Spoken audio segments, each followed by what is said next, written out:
Friends ఎలా ఉన్నారు? అందరూ బాగున్నారని అనుకుంటున్నాను. మరో కుకింగ్ వీడియోతో మీ ముందుకు వచ్చేసానండి. థంబ్నెయిల్ చూస్తే మీకే అర్థమైపోయి ఉంటుంది కదా. ఈ రోజు వచ్చేసి నేను మటన్ కుర్మా కర్రీ చేస్తున్నాను అనమాట. మీతో షేర్ చేసుకుందామని ఈ వీడియో చేస్తున్నాను. అంటే నా స్టైల్లో నేను ఎలా చేస్తాను అనేది మీతో షేర్ చేసుకుందామని ఈ వీడియో చేస్తున్నాను. ఇంకా వీడియోలోకి వెళ్ళిపోతే ముందుగా ఒక గిన్నె తీసుకొని అందులో మనం శుభ్రంగా కడిగి పెట్టుకున్నటువంటి మటన్ ముక్కలు వేసుకోవాలి. అందులో కొద్దిగా పెరుగు, తర్వాత కొంచెం ఉప్పు, తర్వాత కొంచెం పసుపు, ఆ తర్వాత ఒక 2 టీ స్పూన్ల కారం వేసుకోవాలి. ఆ తర్వాత ఇందులోనే కొంచెం గరం మసాలా, ఆ తర్వాత కొంచెం ధనియాల పొడి వేసుకోవాలి.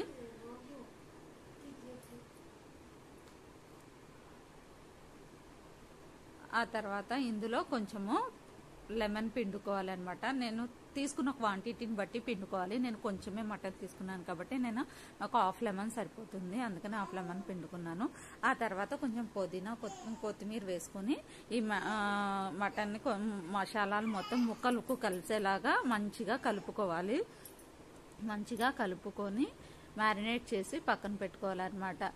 మంచిగా వీడియోలో చూపించిన విధంగా చేత్తో కలుపుకుంటే ఏంటంటే మసాలాలన్నీ ముక్కలకు మంచిగా పడతాయి అన్నమాట. ఇలా వీడియోలో చూపించిన విధంగా ముక్కలకు పట్టేలాగా మంచిగా కలుపుకొని మ్యారినేట్ చేసి పక్కన పెట్టుకోవాలి.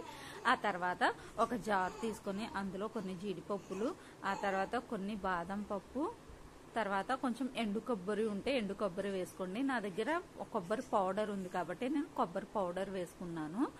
లేదు ఎండు కొబ్బరి ఉందనుకుంటే ఎండు కొబ్బరి కూడా వేసుకోవచ్చు. వేసుకొని తర్వాత దీనిలో ఫ్రై చేసిన ఆనియన్స్ కూడా వేసుకోవాలి. ఫ్రై చేసిన ఆనియన్స్ వేసుకొని ఇలా పేస్ట్ చేసి పెట్టుకోవాలన్నమాట. మెత్తగా పేస్ట్ చేసుకోవాలి. కొంచెం వాటర్ వేసుకొని కలుపుకుంటూ మెత్తగా పేస్ట్ చేసి పెట్టుకోవాలి.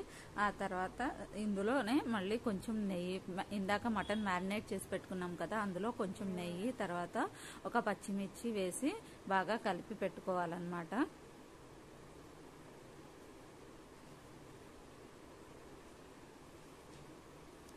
ఆ తర్వాత ఇంకా స్టవ్ మీద కుక్కర్ పెట్టుకొని అందులో ఆయిల్ పోసుకోవాలి.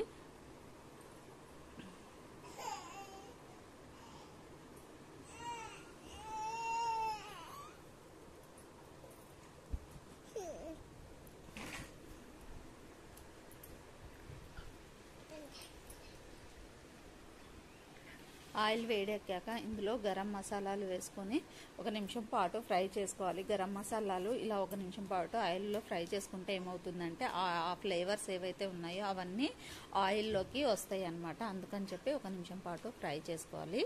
ఫ్రై చేసుకున్న తర్వాత ఇందులో ముందుగా మనం మ్యారినేట్ చేసి పెట్టుకున్నటువంటి మటన్ వేసుకొని ఒక 2 నిమిషాల పాటు ఇలా కలుపుకుంటూ ఫ్రై చేయాలి.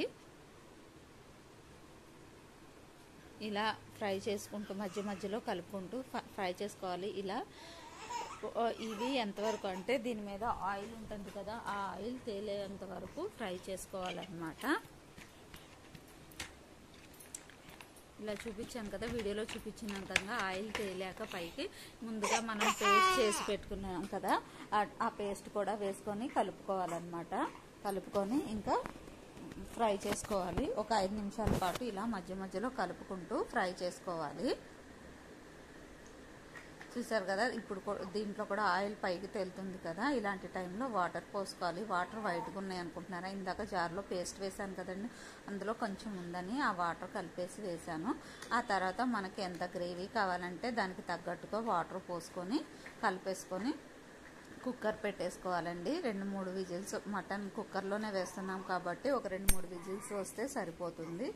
లేదు కొంచెం ముదురుగా ఉంది మాంసం అనుకుంటే ఒక 4-5 విజిల్స్ పెట్టుకుంటే సరిపోతుంది. ఇలా మొత్తం కలిపేసుకొని మూత పెట్టేసుకొని ఇంకా ఉడికించుకోవటమేనండి. ఒక 4-5 విజిల్స్ వచ్చే వరకు ఉంచుకోవాలి.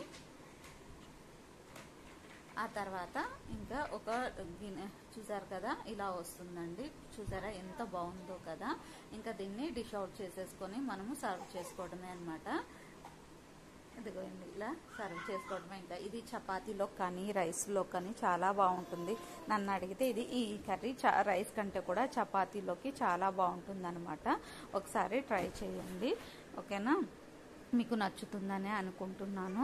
మధ్య మధ్యలో మా బాబు ఇంట్లో చిన్న బాబు ఉన్నాడని వాడి వాయిస్ వస్తుంది, ఎక్స్క్యూజ్ చేయండి ప్లీజ్. లైక్